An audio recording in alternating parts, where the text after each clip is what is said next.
un amendement qui vise à préciser les dispositifs sur l'égalité femmes-hommes au sein de nos armées, sur les luttes contre les violences qui sont faites aux femmes, et donc un amendement que nous souhaitons voir adopté. Je suis bien embêté parce que on est tous d'accord avec les objectifs que vous mentionnez. C'est parce que vous énoncez, au travers de ces objectifs, plusieurs contraintes que vous imposez ou que semblez imposer au ministère. Et même si vous avez demandé un scrutin public, je souhaiterais que vous retiriez cet amendement. Sinon, je serais obligé de demander, de donner un avis favorable, en tout cas, en mon nom personnel. Avis également défavorable. L'intention du ministère est tout à fait orientée vers l'amélioration de l'accès aux femmes à l'ensemble des responsabilités, la tolérance zéro en termes de harcèlement. Il a été rappelé tout à l'heure que notre objectif est bien de nommer 10% de femmes officiers généraux à l'horizon 2022. Là, vous nous demandez de doubler la part des femmes parmi les officiers généraux d'ici 2025. Je vais être tout à fait franche, monsieur le député, je ne suis pas tout à fait sûre que nous y parviendrions pour des raisons qui tiennent, je l'avais exposé en commission, au fait que nous sommes tributaires d'une situation qui se situe en amont des politiques qui sont menées par le ministère des Armées. Donc, je pense que vous prescrivez beaucoup les moyens, donc je souscris totalement à l'objectif. Mais je ne peux pas accepter que ces objectifs que vous nous fixez risquent de ne pas être atteints alors que nous sommes tous de très bonne volonté pour avancer et progresser aussi rapidement que possible dans cette direction. Je ne comprends pas pourquoi vous refusez cet amendement. Que même si on n'atteint pas les objectifs en chiffres, on peut toujours l'expliquer lors d'un rapport que vous pouvez faire au Parlement. Monsieur Lachaud, vous la parole. Oui, merci Monsieur le Président. J'avoue, Monsieur le Président rapporteur, ne pas comprendre. Nous avons déposé un amendement en commission. En commission, vous nous avez dit cet amendement, il faut qu'on le retravaille pour pouvoir l'adopter en séance plénière. Nous avons fait ce travail, y compris avec vos services, pour retravailler la formulation de cet amendement.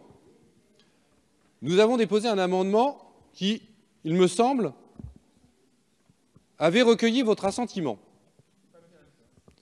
Nous avons donc accepté le principe de cette collaboration, de cette co-élaboration de cet amendement pour aboutir à un vote unanime de cette Assemblée sur un sujet qui est central.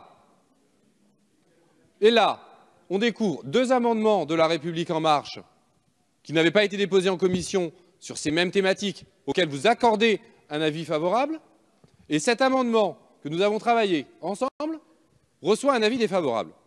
J'avoue que je ne comprends pas l'intérêt et ce que vous nous avez expliqué en début de travail sur la coélaboration et le fait que nous voulions travailler ensemble. Nous avons travaillé ensemble, nous avons fait des efforts sur la formulation de cet amendement et vous émettez un avis défavorable.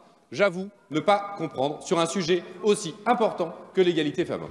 Juste avant le vote, quand même, qu'on ait une dernière explication. Mais je n'ai rien contre cet amendement, monsieur Lachaud. Je n'ai rien. Mais si on le relit, effectivement, j'ai demandé à ce qu'il soit retravaillé. Vous l'avez retravaillé. Madame Marinello vient de m'en parler. Bon. Mais quand je lis dans votre amendement, les victimes sont accompagnées sur les plans juridiques et psychologiques. C'est fait. Des cellules d'écoute dédiées aux situations de harcèlement ou de discrimination sont créées et produisent un bilan annuel. C'est fait. Un plan de formation pour l'ensemble du personnel du ministère est mis en place. C'est fait. Après,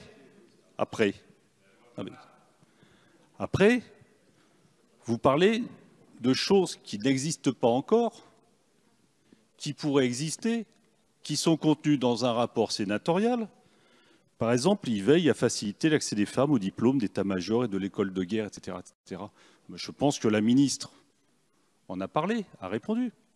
Je ne suis pas contre cet objectif, vos objectifs qui sont inscrits là. Je ne suis même pas contre cet amendement. Je ne vous ai pas demandé de voter contre, je vous ai demandé de le retirer.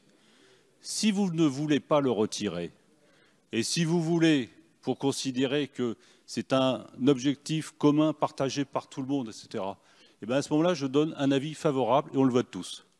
OK, voilà. Avis du gouvernement. Je me rallie à la position du rapporteur. Vous avez la parole, comment il s'appelle celui-ci? Oui, C'est comment celui-ci? oui monsieur le Président, la République En Marche votera également pour l'amendement. Vas-y, monsieur le collègue. Le groupe MoDem se joint avec plaisir également.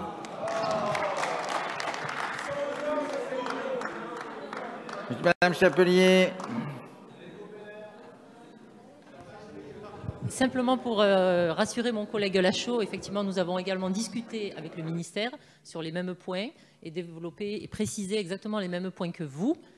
Mais Bon, je suis ravie que cet amendement soit également un abord favorable. Je mets aux voix l'amendement 17, qui désormais fait l'objet d'un avis favorable commission gouvernement. Le scrutin est ouvert. Le scrutin est clos. Votant 93, exprimé 89, majorité 45, pour 89, contre 0. L'amendement est adopté.